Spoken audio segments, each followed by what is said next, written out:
Existe aborto legal no Brasil? Você deve ter acompanhado o caso lamentável de uma criança de 10 anos, do Espírito Santo, que era estuprada pelo tio dela desde os 6 anos e, enfim, ela estava com dificuldade de conseguir acessar o aborto, apesar de ser garantido pela lei. Esse caso, acho que ele é muito importante para a gente conseguir entender quais são as principais falhas que fazem com que o aborto legal não seja um direito garantido, mesmo sendo previsto em lei. Primeira coisa que a gente precisa destacar é que esse caso, infelizmente, não é um caso extraordinário.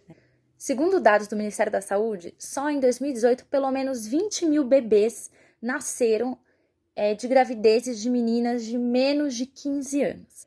Pela lei, um ser humano não é capaz de consentir ter relações sexuais quando tem menos de 14 anos. Então, a gente já presume que qualquer pessoa que engravide até os 14 anos de idade vai ser porque sofreu um estupro.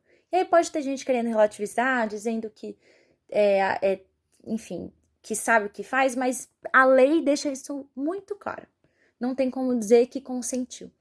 E quando a gente vai olhar para os dados de estupro, lembrando que eles são extremamente subnotificados, no ano passado, em 2019, pelo menos 53% das vítimas de estupro no país eram meninas de até 13 anos. Então a gente está falando de uma situação que ela é absolutamente comum. A gente está falando de uma situação que ela não, infelizmente, não tem nada de extraordinário.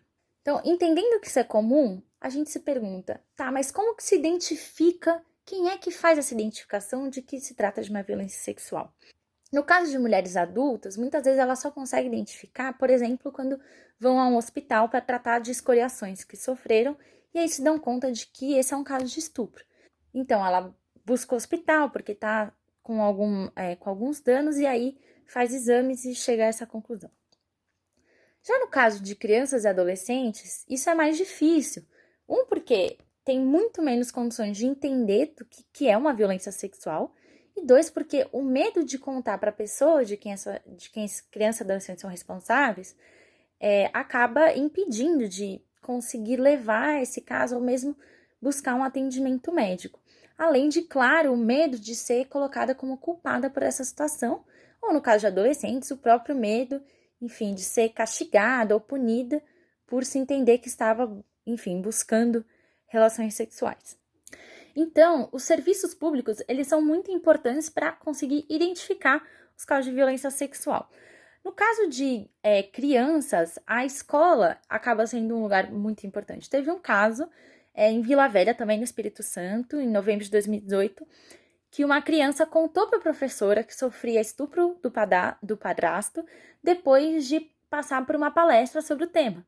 Então, mostra ainda mais a importância da educação sexual nas escolas para dar condições às crianças e adolescentes de identificar o que é violência sexual. Nesse caso, agora, da menina de 10 anos, o que aconteceu foi que ela estava sentindo dores abdominais e foi buscar um hospital.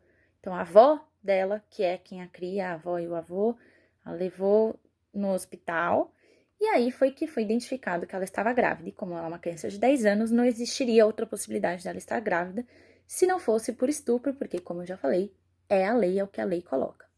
Então, essa situação demonstra a importância do que é a regra da notificação compulsória. Então, o que é isso? Sempre que um caso de violência doméstica, ou violência de gênero, violência contra idoso, contra criança, for percebido por alguma pessoa do serviço de saúde, tem que ser notificado para que as autoridades competentes deem encaminhamento a essa situação. Então, essa menina, se ela não tivesse sentido as dores abdominais, poderia ser que a família só descobrisse que ela estava grávida, enfim, muito tempo depois, né? Lembrando que uma criança tem zero condições de identificar, saber que está grávida.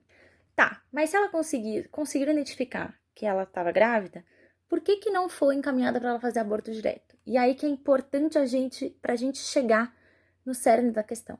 Tem uma reportagem da revista Asmina, de 2016, que o título dela é O Mito do Aborto Legal.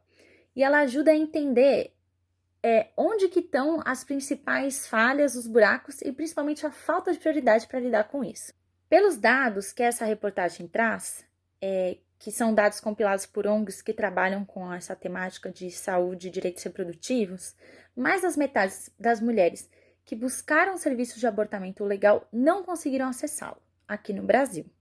Então, aqui no Brasil a gente conta com 37 centros de referência acreditados pelo Ministério da Saúde. Na verdade são 68, mas na época eles fizeram levantamentos que de fato estavam, fornecendo esse serviço, eram só 37, onde tem a referência para conseguir fazer o aborto legal.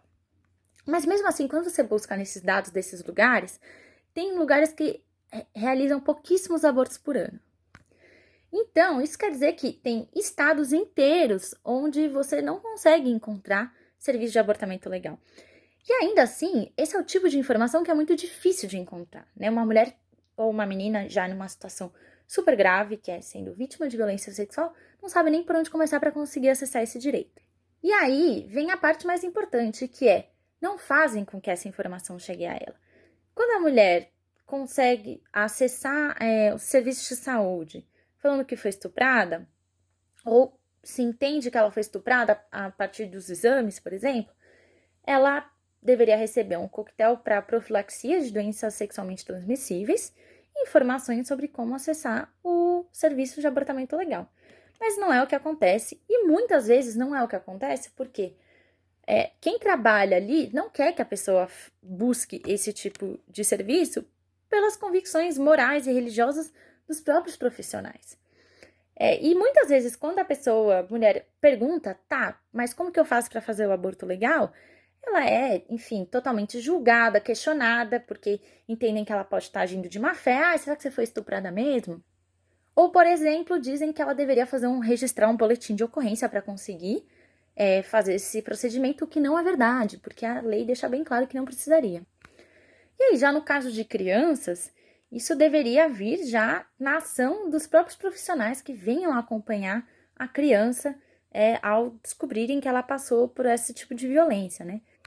Então aí a gente tem um problema de que as pessoas que deveriam estar fornecendo informações, elas transpõem os seus valores individuais, morais e religiosos para como funciona esse serviço. É importante a gente destacar também que existem muitas pessoas comprometidas com direitos reprodutivos e que, enfim, fazem um esforço muito grande para garantir que isso chegue e agradecer aí esses profissionais que fazem valer o que diz a lei, né? E aí, o que acontece com essas mulheres que tentam realizar o aborto legal e não conseguem? Elas acabam recorrendo ao aborto ilegal. E isso é central para quando a gente vai discutir e demandar a legalização do aborto. Porque muitos conservadores usam como resposta assim, não, mas já existem 3 condicionantes que permitem um aborto, para que a gente ampliar isso? Mas aí é que tá, mesmo havendo 3 condicionantes garantidos por lei com todos esses procedimentos, isso não é seguido, não é garantido.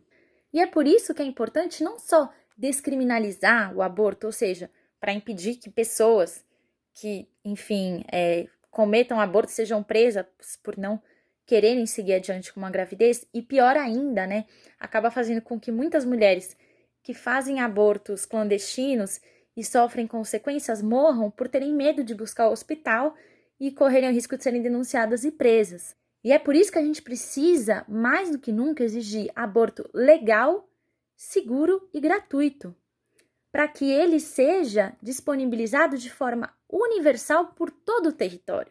Porque o que acontece hoje é que, apesar de estar na lei que o aborto legal deve ser acessível em toda a rede do SUS, não é o que acontece e é uma verdadeira via crucis para que as mulheres consigam acessar isso que deveria ser um direito. Lembrando, a maternidade será desejada ou não será.